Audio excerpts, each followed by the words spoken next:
छोटी चची की तबीयत का बहुत दिनों से सुन रखा था, लेकिन इतनी दूर जाने का तसव्वुर करके ही रह जाती। रास्तों का इतना गम नहीं था, जहां जाना होता अनवार ही ले जाते। फोन पर तो हर थोड़े दिन बाद खैरियत मालूम कर लेती। आखिरी दफा फोन किया तो चची की बहू ने इतनी सर्द मेहरी से तबीयत बताई कि दोबारा फोन करने की हिम्मत ही नहीं हुई, जाने का ही इरादा कर बैठी। इसीलिए अल्लाह ने भी रास्ते बना दिए। अनवार ने आज ऑफिस की छुट्टी की थी, उन्हें किसी काम से जाना था।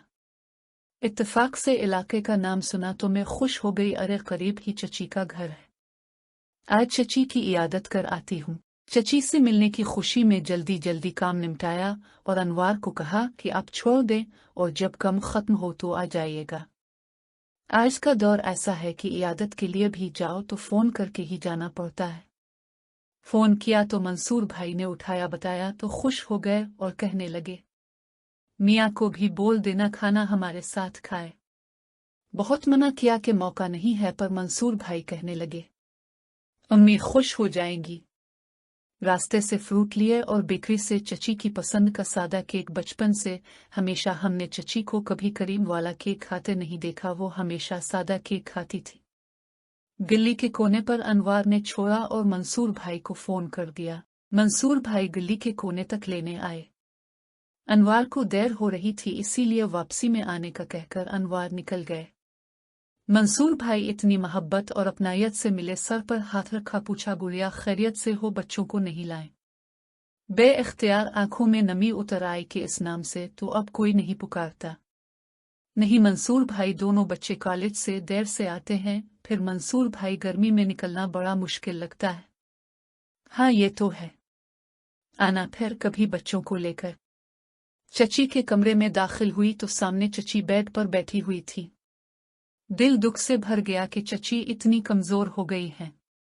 मुझे देखते ही चची की आंखों में ऐसी चमक आए, गले लगाया, माथा चूमा और दुआएं देने लगे। बच्चों का पूछा।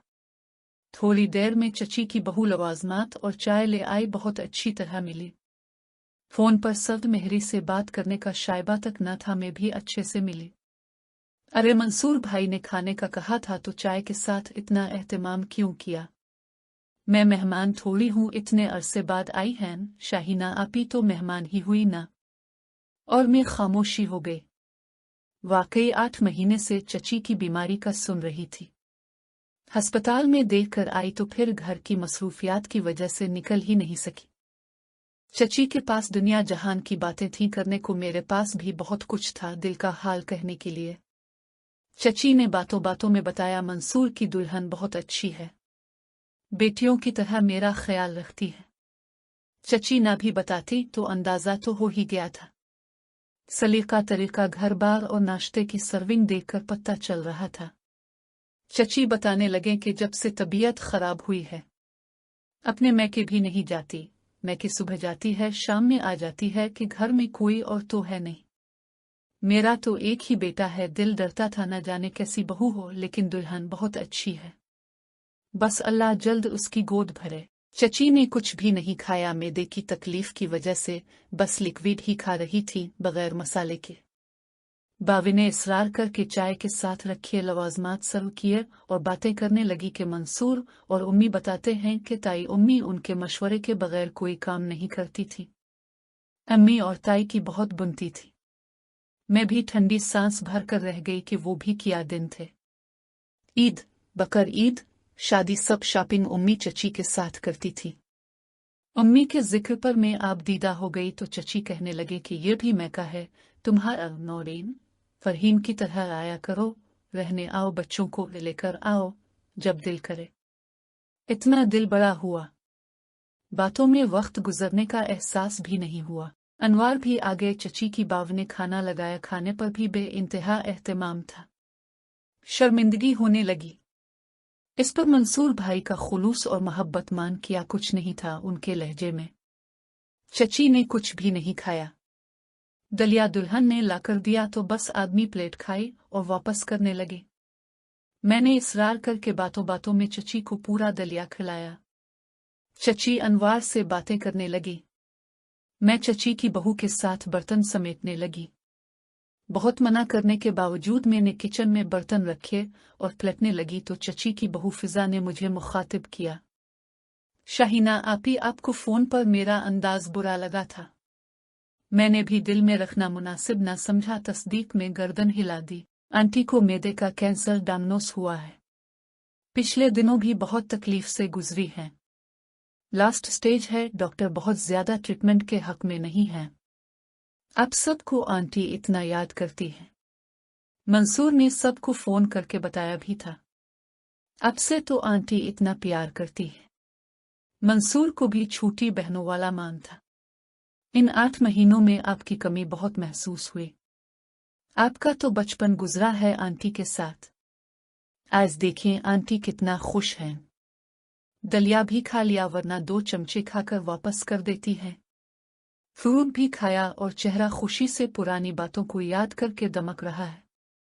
मैं और मंसूर आंटी का बहुत ख्याल रखते हैं। मंसूर का तो बस नहीं चलता, अपनी उम्मी के मुंह से निकली हर बात पूरी कर दे। ये खुशी तो आप ही दे सकती थी, फिर इतनी देर क्यों लगाए। मैंने आपसे इसलिए रूड होकर बात की कि जिस तरह आंटी अब से बहुत प्यार करती हैं, अब भी जरूर आएंगी। आपको बुरा लगा हो तो माफ कीजिएगा, मेरा मकसद आपकी दिल आजारी करना नहीं था। बस मैं चाहती थी कि एक दफा तो आप आकर आंटी से मिले। मंसूर बहुत अकेले पड़ गए थे। फिर बातें करते हम कमरे में आए तो अनवार जाने का कहने लगे। चची को खुदा हाफिज करने बैठी तो इतनी हसरत से देखने लगे और पूछने लगे, और फिर कब आओगी। मैं कह रही थी मंसूर से, शाहीना बाल बच्चों में मसरूफ होगी, फुर्सत मिलेगी तो दौड़ी हुई आएगी, और देखो तुम आए। अब आती रहना। मैंने भी वादा किया कि आती जाती रहूंगी। बच्चों के साथ प्रोग्राम बनाऊंगी। मिट्टी में पैसे देकर कहने लगी, सुहागनों के हाथ खाली अच्छे नहीं लगते। आंखों में आंसू आ गए कि अब ये जुमले सुने जमाना हुआ।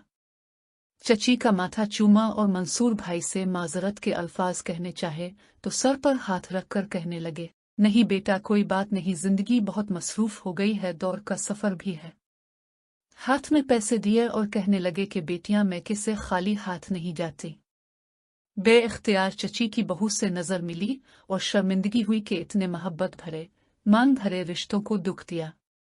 वाकई कभी कभी हम वक्त निकालते बहुत देर कर देते हैं कि चाहने वाले रिश्ते जो हमसे सिर्फ हमारा वक्त मांगते हैं, वक्त निकालते निकालते शुक्र है कि बहुत देर नहीं हुई। जल्दी से दोबारा आने का अहद किया और खुदा हाफिज कहकर अनवार के साथ गिल्ली का मोड़ काटा।